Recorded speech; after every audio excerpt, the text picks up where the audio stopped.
The standard history of film noir sees noir as an American phenomenon, influenced in part by earlier European film movements like France's poetic realism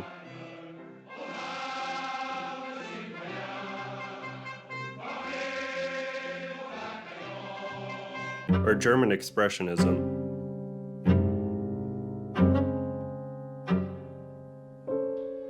But only first realized in the many nihilistic and melodramatic crime films made in 1940s and 1950s Hollywood. Suppose you tell me about it from the very beginning. I'm from New York. Uh-huh. I'm trying to find my sister. But a closer look may challenge the straightforward history. For example, Luchino Visconti's 1943 film Ossessione, an adaptation of James M. Cain's The Postman Always Rings Twice, suggests a parallel instance of crime melodrama drawing from the same influences that would come to define the canon of classic noir.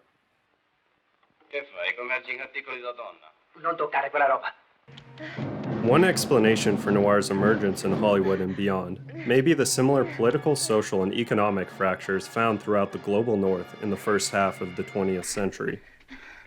According to Dennis Broe in his book Crime, Class, and International Noir, noir was a space in which the despair over the defeat of a working-class movement could express itself among the stifling cultural conditions of the early Cold War.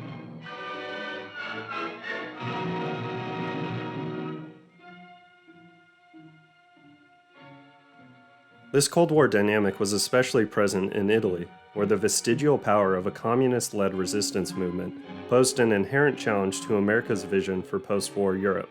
But after the outcome of the 1948 general election, when the anti-communist Christian Democrats solidified their control of the Italian state, any hopes of working-class governance were foreclosed upon for the time being.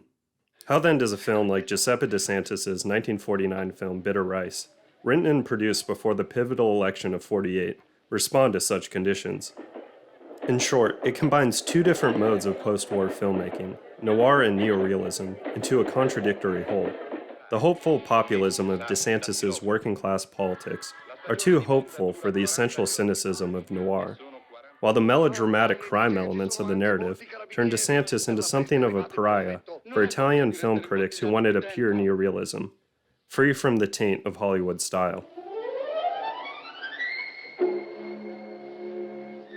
DeSantis' first feature film, Tragic Hunt, already features a blend of neorealist settings and politics, with impressive set pieces and showy camera work, partly inspired by Hollywood musicals and the early westerns of John Ford.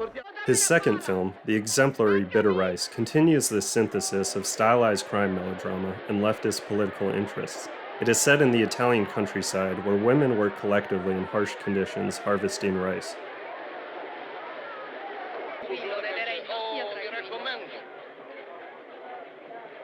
Polizia, favorisca I documenti.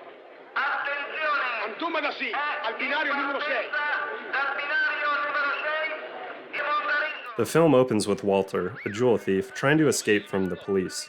Immediately we see the contrasts that define Bitter Rice. His fedora and trench coat is especially conspicuous among the peasant laborers. It's as if a Hollywood noir protagonist was dropped directly onto the Italian countryside.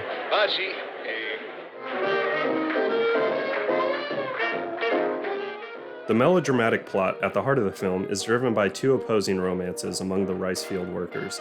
One is between Silvana and Walter, and the other between Francesca and the soldier in training Marco. Silvana's infatuation with Walter is partly driven by her fascination with American culture, including her love of melodramatic photo novels and the boogie woogie, which she dances with Walter. Increasingly, she shies away from the collective solidarity of her fellow workers, while Francesca fills the opposite arc. The individualist versus collectivist dynamic reaches its climax when Walter and Silvana attempt to steal the entire rice harvest. To really drive the political and social commentary home, Silvana shoots Walter after realizing how she was deceived by him and then commits suicide. In the final scene, the workers redeem her memory in a final dramatic gesture of collective solidarity. E così, un'altra monta è passata. Ora si torna a casa. Alcune riprenderanno il lavoro. The visual style of Bitter Rice, like its plot, is a combination of Hollywood melodrama and Italian neorealism. DeSantis' shots of collective labor contrast with the tight framing and dramatic camera movements found throughout the film. The first shot, shown under the opening credits, is a prime example. The camera begins low, focusing on water flooding into the rice fields. It then cranes upward to reveal hundreds of women working, and ends after craning down to an individual's eye level. The next shot is a similar long take that cranes across and through space.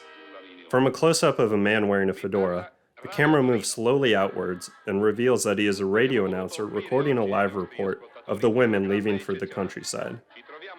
For DeSantis, these crane shots inspired by the mass visual spectacle of American musicals contain immense ideological importance, combining the individual and the collective into a single shot. In terms of purely noir aesthetics, Bitter Rice is largely absent of low-key lighting and conspicuous shadows. There are two prominent exceptions, however: the scene shot in the granary and the dramatic shootout in the slaughterhouse. The stylized lighting, as opposed to the flat and natural lighting found elsewhere, makes sense during these heightened melodramatic scenes. Another twist on noir neorealism can be found in the scene where Francesca tells Silvana about her troubled relationship with Walter. Francesca wears white while Silvana wears black, referring to each character's morality. But this noir element is further complicated. The fact that this conversation unfolds between two women, rather than a femme fatale and a male protagonist. You don't like to be raided yourself. I haven't met anyone yet that could do it. And within a space of female solidarity, makes it stand out from typical examples. In the true conclusion of the film, besides imparting an optimistic sense of proletariat solidarity, DeSantis critiques the threat of American political and cultural hegemony in Italy. If Walter represents the threatening glamour of America, then Silvana represents the danger of an Italy all too willing to submit itself to the desires of American power. Within film studies, DeSantis is already known as a marginal figure in the world of neorealism. His films were far flashier and more glamorous than the more canonical examples of the movement. Yet his challenge to the norms of a simple neorealist style are valuable in examining the creative diversity of the post-war period.